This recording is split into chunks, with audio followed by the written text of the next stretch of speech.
Right, professional boundaries then. We all need to learn how to set decent boundaries, don't we, in all areas of our lives. So when we let people overstep, it affects us like personally, it affects us emotionally. But if we're too soft, we get frustrated, don't we? Because people, they take the piss by not turning up on time or messaging us at midnight. Some of us then get overly strict and we lose customers because we're too unyielding, if we're refusing to chase up orders so that their date gets booked by someone else.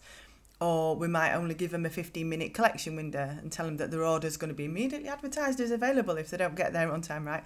So we need to meet that middle space, don't we, of people pleasing enough that they love us, but not letting them take the piss, because they will. They often do.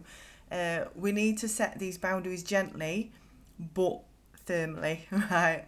Our happiness and our sanity will benefit from setting and sticking to certain working hours, certain response hours, their access to us on social media, and of course the behaviour and language, messing us about with payments and collections, all that sort of stuff.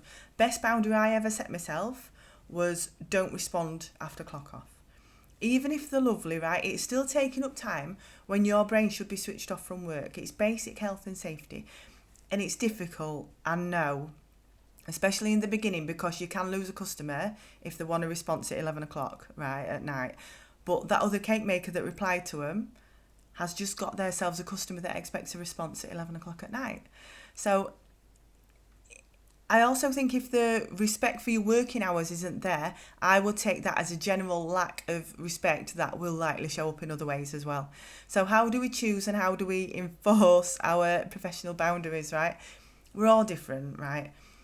We do know if somebody messages us at 7 p.m. about an order, there's a good chance they're going to get a response from somebody else if we don't reply at that time. So we could lose the order, which is obviously important. I'm not setting anything in stone for you, right? Because you might be happy answering until 10 o'clock. That's okay if that works for you. You might choose to only respond when your kids are at school. As long as your customers know that, though, and they know when to expect a response from you, there shouldn't be a problem if they are a reasonable and respectful person. They're the type of customers we want, right? So set your working times and stick to them. That doesn't just apply to messaging though. How late are you prepared to work in the day? How many hours are you able to work each week without ruining yourself, body, mind and spirit, So set your working hours limit and stick to it for everybody. Say no to more orders, no matter who they are. Make sure your regulars and your besties know that they need to book you well in advance so you don't feel the need to put in excess overtime. Remind yourself it is unfair of them to expect it.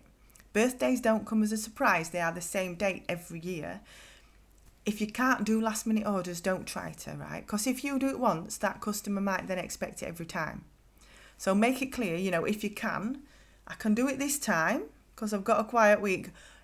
But in future, make it clear that they're best off giving you a month's notice. And if they do try and book late next time, say no. Tell them you told them that you needed a month.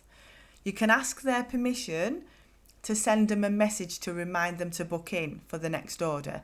Note it in your diary to do that, and that should reduce how often people pull a Larry, as I would call it.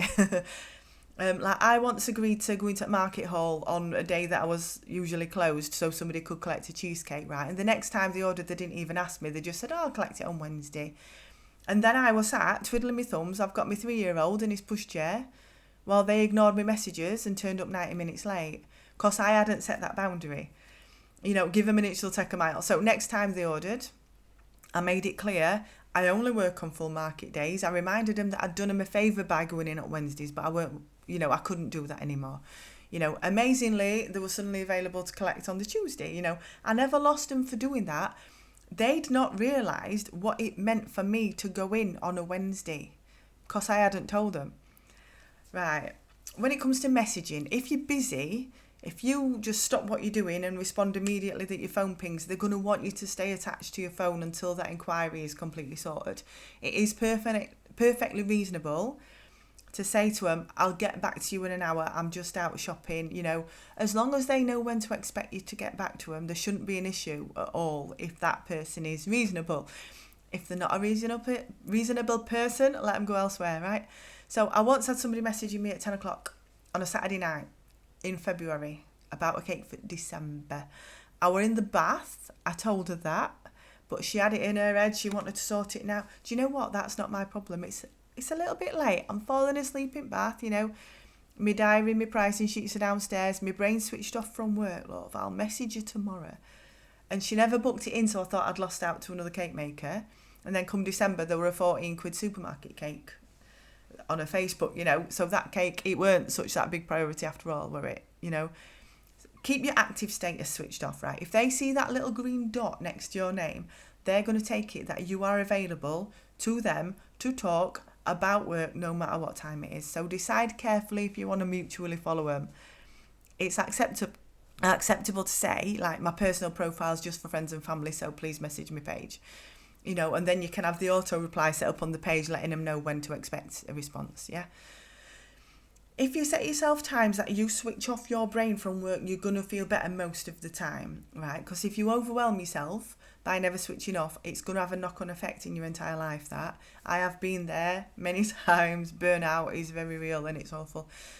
Right, other boundaries then, have good terms and conditions in place, right? You should be sending terms and conditions to everybody that places a custom order. Insist that they read them before they commit, and then whether they read them or not, you can refer back to what they agreed to if they start to complicate things.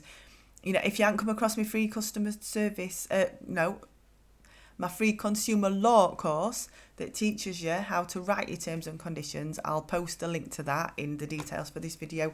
I have got a good terms and conditions template for sale as well, just a little plug, and I'll bob link for that in comments as well. Right, have a clear ordering process to save any awkward moments where your boundaries might get overstepped.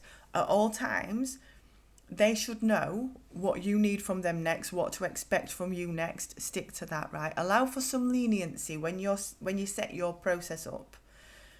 So you're giving like good service, right? So if for your work process, as an example, if you need full payment 7 days prior, ask for it to be 10 days prior. Chase them 9 days prior, giving them 2 more days to get it to you. So you're setting that boundary for yourself that you're still getting paid 7 days ahead when you need to, but you're still coming across as lenient, so that keeps them happier. Never be shy of asking for what you need, right? You need to know what flavour, you need to know what time they want delivery, right?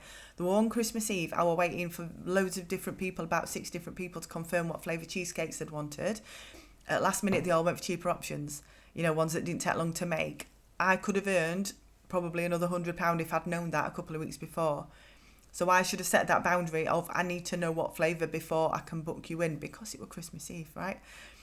I'd allowed a whole day to make my cheesecake orders and I only needed 4 hours, and that's a big deal at Christmas. I could have served more customers and kept more people happy as well. Right, language and behaviour. Do not accept disrespectful language or behaviour no matter how much money they're paying. If you put up with it, it will continue and it will affect you, and that's not healthy, right? I'm going to list some things that do not make you a bad person now, right?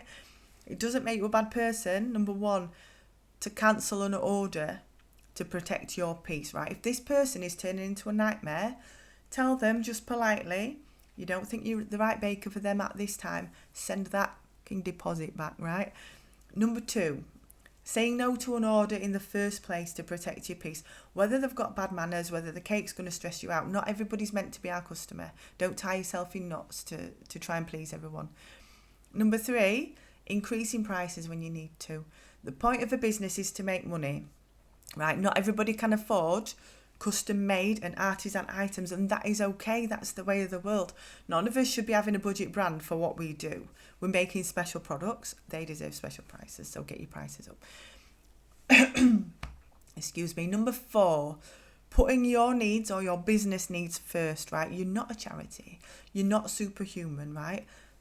Refuse late nights. Give yourself time to eat and sleep properly. This is perfectly acceptable. These are absolute basic human needs that you need to function properly. So don't feel bad. Last minute Larry can go himself, yeah? Right, the 5th thing that doesn't make you a bad person, setting office hours response times, whatever your office hours may be.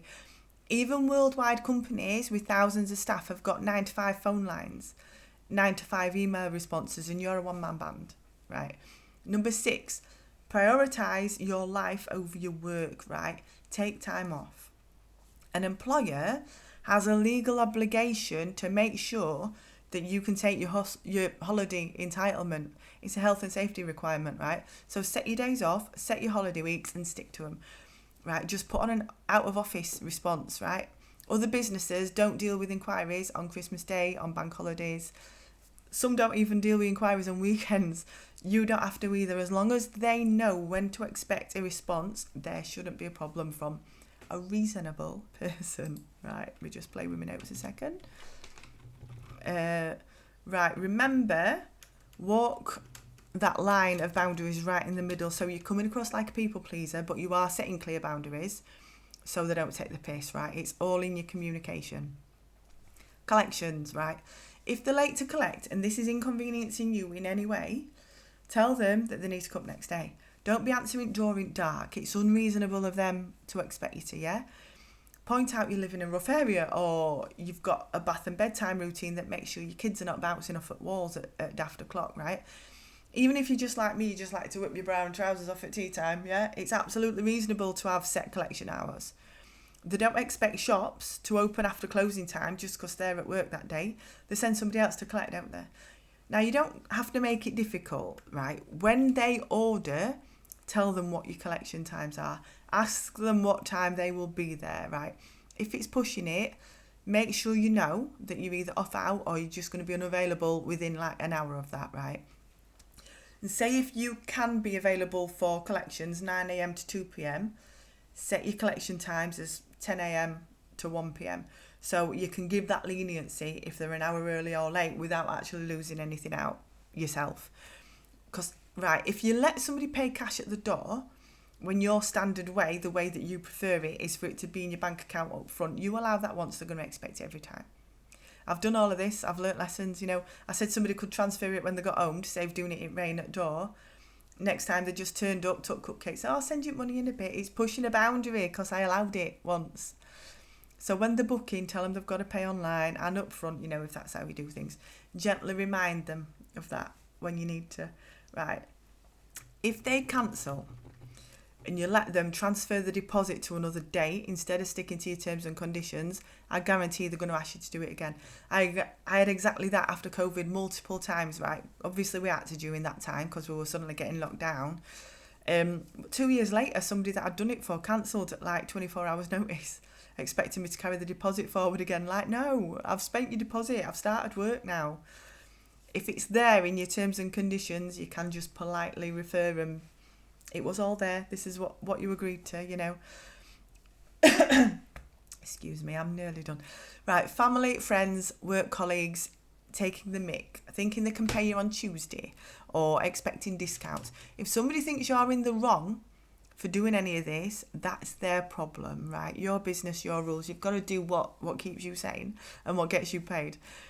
If you do just toe that line in between people pleasing but being firm, it is easy enough to speak these boundaries without any reasonable person taking offence, right? And if you follow my my F up free THCC customer service process, it gently sets all of these boundaries up along the way without them actually realising that you're keeping them in line.